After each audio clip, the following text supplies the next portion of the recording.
Season 2? Season 2, baby. Put in post.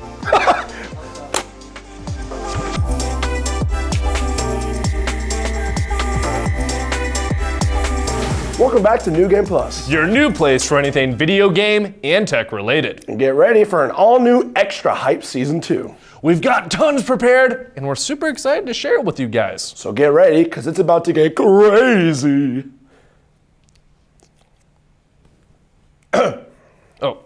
So news? Yeah, news.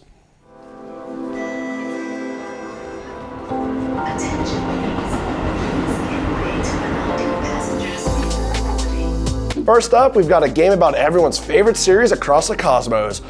We're talking about Star Wars? No, the other one. Oh.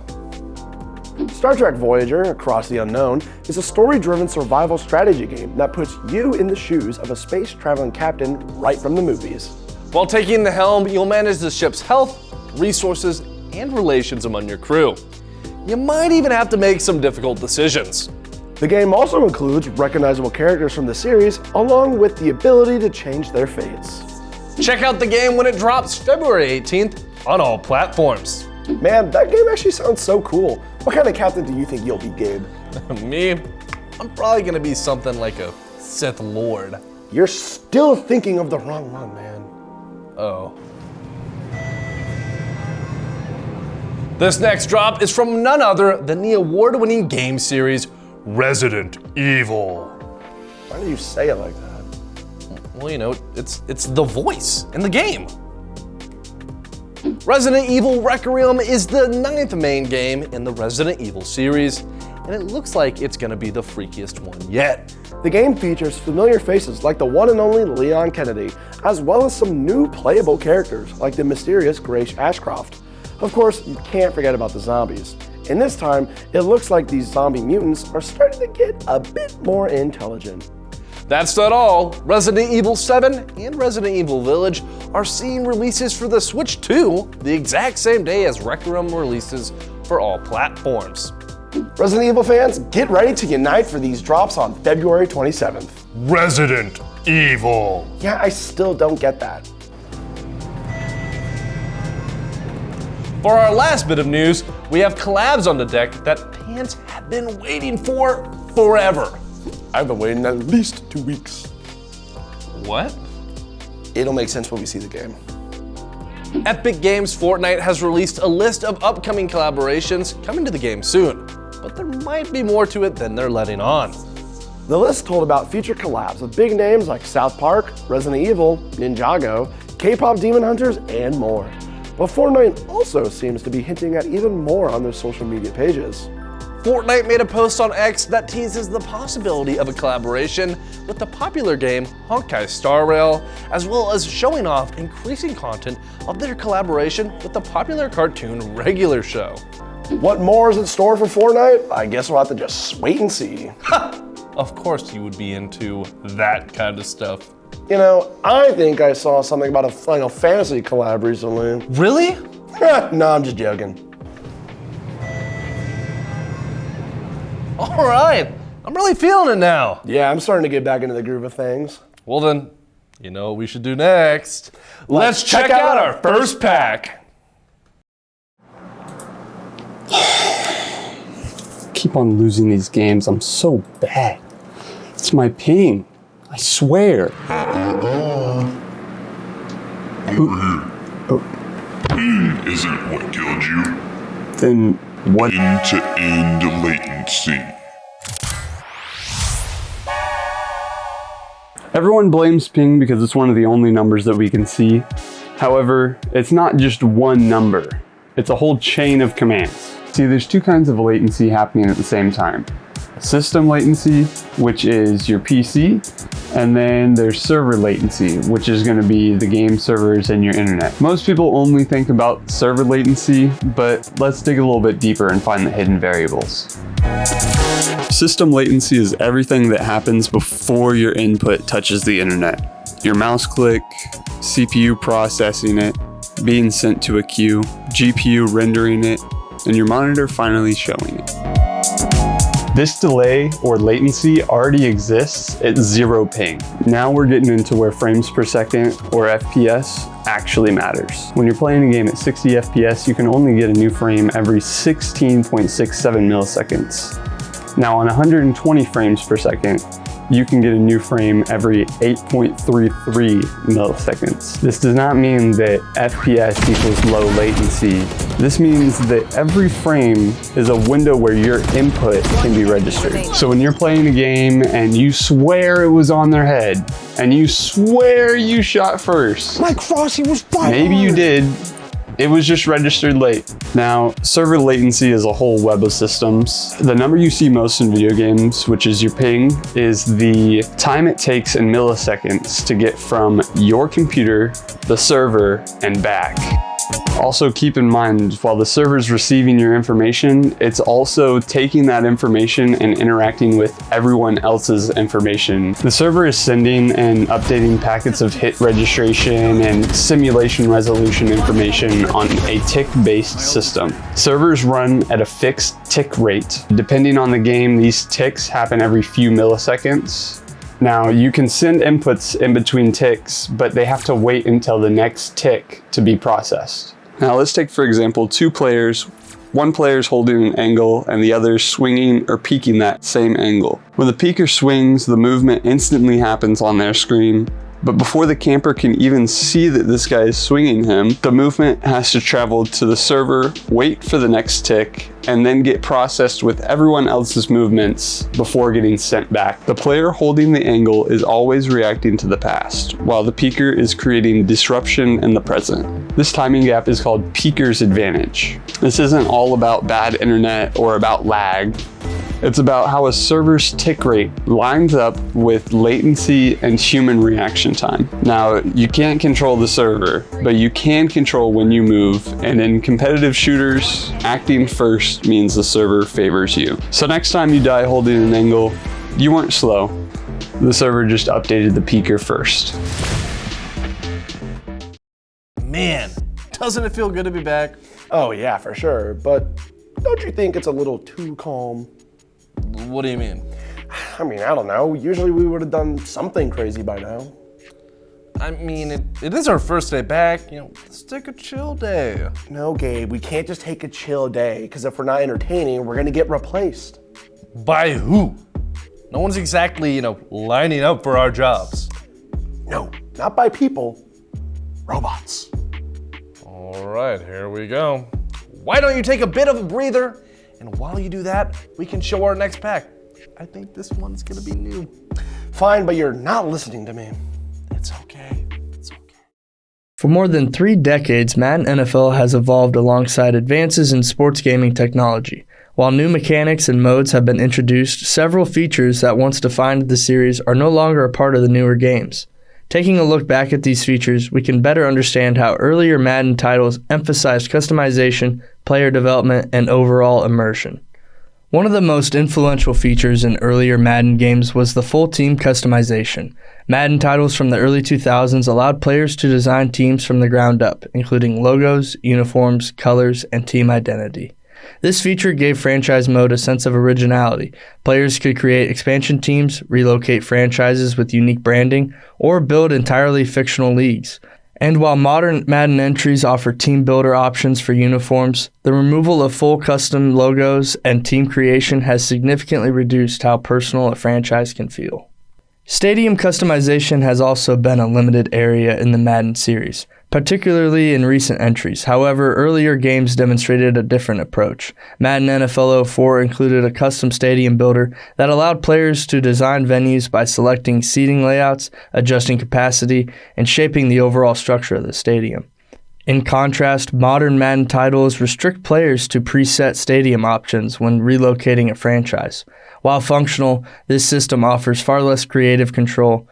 This limitation becomes more noticeable when compared to other sports games such as NBA 2K and MLB The Show, which continue to feature detailed arena and ballpark creation tools. Earlier Madden titles also treated the offseason as an interactive experience. Games like Madden NFL 05 and 06 featured off-season training camps and organized team activities. where players participated in skill-based minigames. Performance during these drills directly impacted player development, meaning improvements had to be earned through gameplay. In newer Madden titles, off-season progression is handled almost entirely through simulations and menu-based upgrades. While this approach is more streamlined, it removes a layer of engagement that once made roster development feel hands-on and strategic.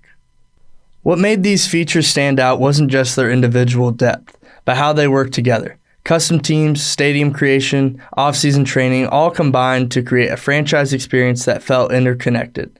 Players weren't just managing a roster, they were building an organization over multiple seasons. As Madden has evolved, many of these systems were streamlined or removed to prioritize accessibility and faster progression. While this approach appeals to a broader audience, it has also changed the identity of franchise mode for longtime players. Madden's history is a long one and is filled with ambitious ideas that have pushed the boundaries of sports games.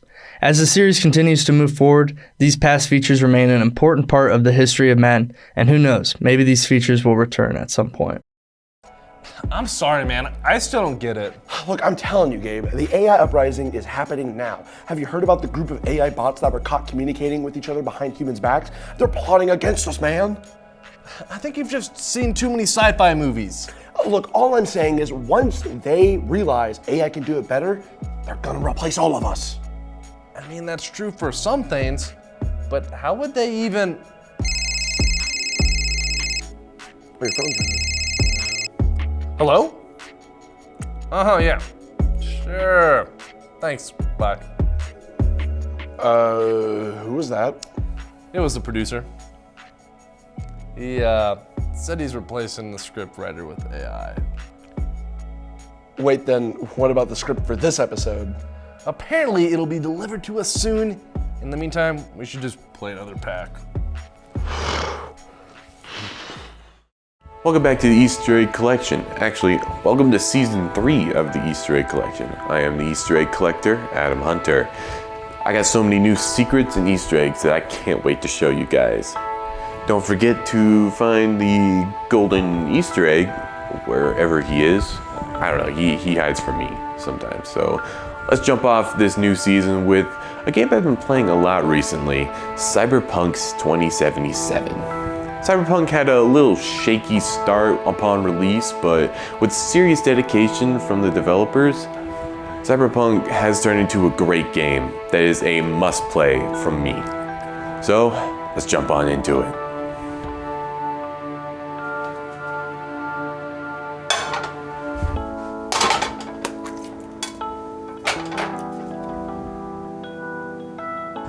In the Watson district at the Kabuki Market, next to a flight of stairs, your brain partner, Johnny Silverhand, will ask you to open the door. V, try to get inside. You'll find a keypad next to the door. The code is 605185. Once you open the door, you get inside, there'll be a nice comfy seat waiting for you. Sit down. You'll then enjoy a presentation of all the developers that worked on Cyberpunk 2077.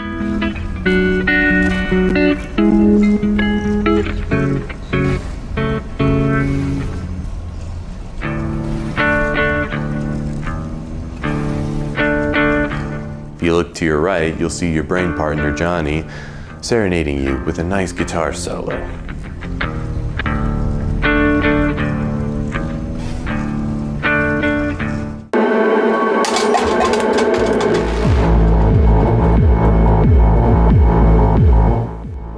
Very rarely, when riding on the Night City public transit, you'll be blessed with seeing your brain partner, Johnny, sitting in one of the seats eating a sandwich.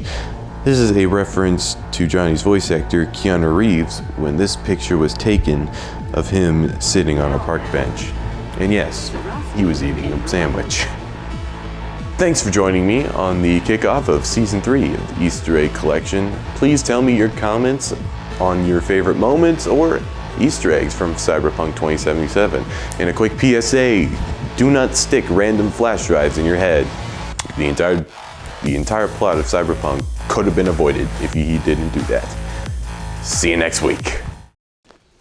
Okay, here's the script that the producer gave us. Oh man, I can't believe we're doing this. Okay. All right, we're between packs, which means... Time to pretend we planned this segment. Hey, I planned it. Step 1, banter. Step 2, pray. Bold strategy? Speaking of praying, that last pack hurt my feelings. Well, you pulled a common with the confidence of a legendary. It felt legendary in my heart? Yeah, well, your heart has terrible RNG. Says the guy who thinks shaking the pack changes the odds. It does. Science. That's not science, that's seasoning? Either way, chat. Stretch your thumbs. Next pack's coming in hot. Hot or Logan hot, which is lukewarm with hope. Wow. Roll the pack before he gets nerfed.